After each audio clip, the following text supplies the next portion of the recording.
Hey, it's Christina, the founder of Size Happy and the admin of Breast Implant Illness, Rejuvenation, and Education with Christina. I'm going to be taking you through an EFT session or emotional freedom technique or tapping. But before we get into it, I want to explain what it is, how it works, and where all the tapping points are on the body. And if you have never done an EFT session before, if you've never seen anybody else do it, you're probably going to think it looks a little bit crazy. I know when somebody first suggested that I do it for some things that I was going through, I was like, yeah, how is that going to help what I am going through? And I totally dismissed it for a couple years until I really began down a healing journey and kept seeing EFT, emotional freedom technique, being brought up all the time when it comes to just emotional well-being and mental clarity. So emotional freedom technique has become very popular over the last 5 to 7 years. And with that comes a lot of studies and research about it and why it works so well, why it's so effective, and how it works and what it does to the brain. Well, EFT is said to be a combination of Chinese acupressure and modern day psychology. And what you're doing is you're tapping on these specific points on the body, on these meridian points where energy intersects. By tapping on these 9 specific points, you will allow stuck, stagnant energy to flow more freely through you, realigning you, mind, body, and soul. Now, a couple things that you'll want to do before starting any session is to 1, assess where you are on a scale of 1 to 10. 1 being I really want to work through this. I'm not emotionally heightened right now, but there's something that I kind of want to tap through and see what comes up for me. 10 being I am freaking out. I am stressed. I have a massive amount of anxiety right now. And so you'll want to gauge before you start a session where you are, so that as you go through the session, you can actually feel and become aware of the stress going down or the clarity increasing. And the second thing you'll want to do is ask yourself, what am I trying to get out of this session? What am I hoping to process, to get more clarity about, to work through? And just ask yourself those clarity questions. All right, now the fun part. I'm going to show you where on the body you will be tapping, and I'm going to demonstrate a couple different ways that you can tap on those points. Tapping point number 1 is on the meat of your hand. It's the karate chop point. So you will tap right here, either hand, doesn't matter. Number 2 is right on the top of the head. Number 3 is right in between your eyebrows. Number 4 is on the sides of your eyes. Number 5 is right below your eyes, right where your eye sockets are. Next one is right below your nose, above your upper lip. Under your lower lip, on your chin area. And then on your collarbone area, so you'll find where your collarbone is, go in about 1 inch, and you'll tap right here. And then the last one is called the bra strap area.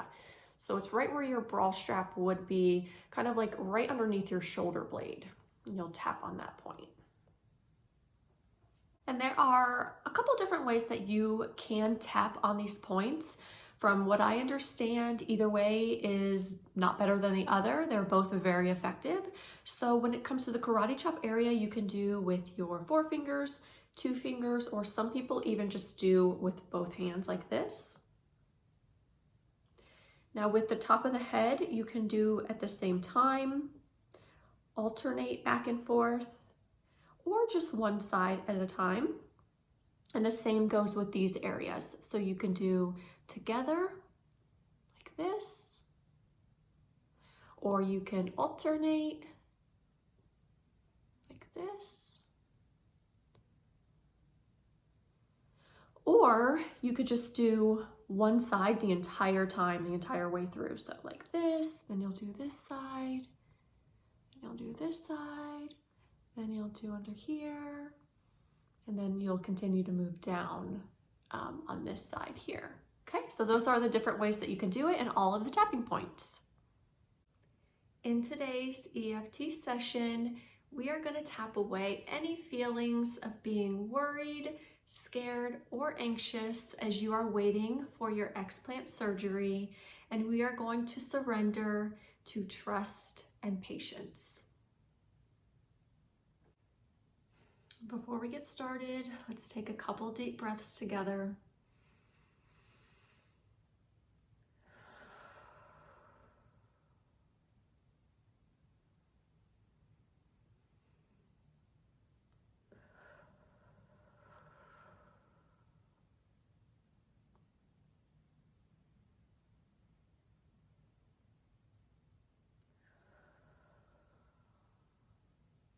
And I want you to gauge on a scale of 1 to 10 where you are, and then repeat after me. I'm going to start on the karate chop area. Even though I feel anxious and I'm worried about going under, I'm worried my body isn't strong enough to handle this surgery. And I'm scared about how my breasts are going to look. I love my body and trust that it will make it through this. Top of the head. Even though I'm a little anxious, and I swear it feels like my symptoms are getting worse as I'm waiting, I release this fear and choose to lean on my faith. I know I'm doing the right thing and I'll be okay. This worry that I'm carrying is not helping anything. This fear, this anxiousness, this uncertainty, I'm letting it go right now.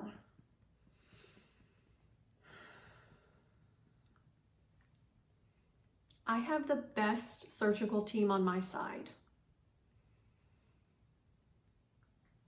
I have faith in them and their skills. I know I made the right choice and I'm in good hands. I have the easy part.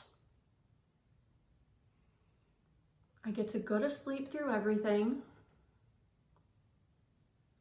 not feeling a thing, not hearing a thing. And when I wake up, my body will already be beginning the healing process. Cleansing me, rebuilding and repairing my muscles, and doing so automatically and swiftly.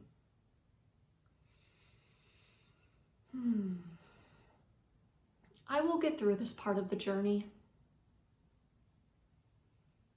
and walk into my explant surgery feeling at ease, calm, and hopeful, because at the end of the day, I know explanting is part of the healing journey. I want you to take a couple deep breaths. I want you to reassess where you are, gauge it on the scale, see if it went down any. And let's get to the second part. Top of the head.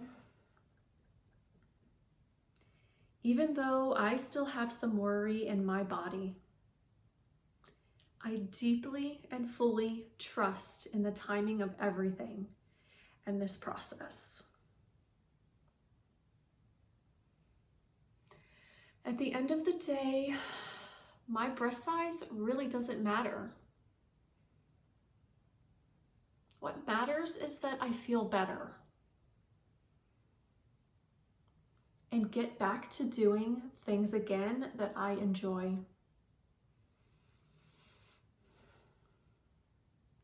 My health is what's most important to me. Not my breast size, which means that these toxic implants must come out so that I can be healthy and begin the healing process.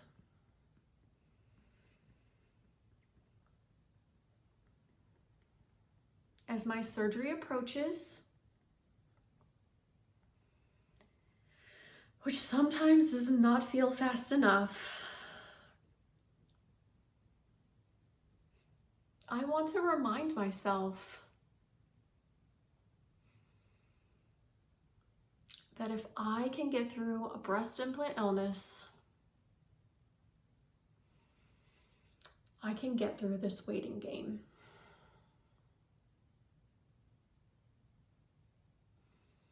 While I'm waiting for my explant surgery, I'm going to take this time to focus on self-care and patience and gratitude and moving my body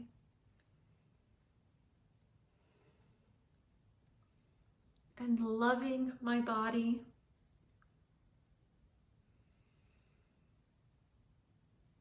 I'm going to embrace this part of the journey and welcome in what's about to come, which will be here before I know it.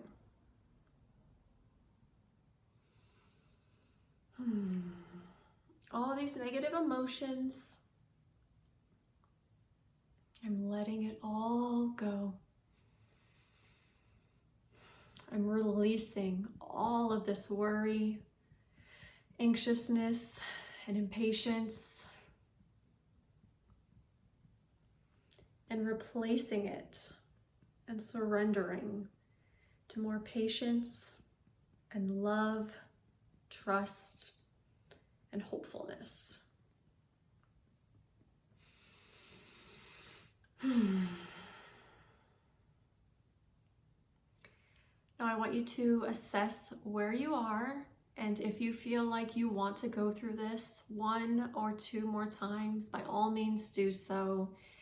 And it is my hope that after you go through this, if not already by now, you are feeling less tension, less worry, less anxiousness, and you are more, surrendering to that faith and that trust in this part of the process, which can oftentimes be the scariest part.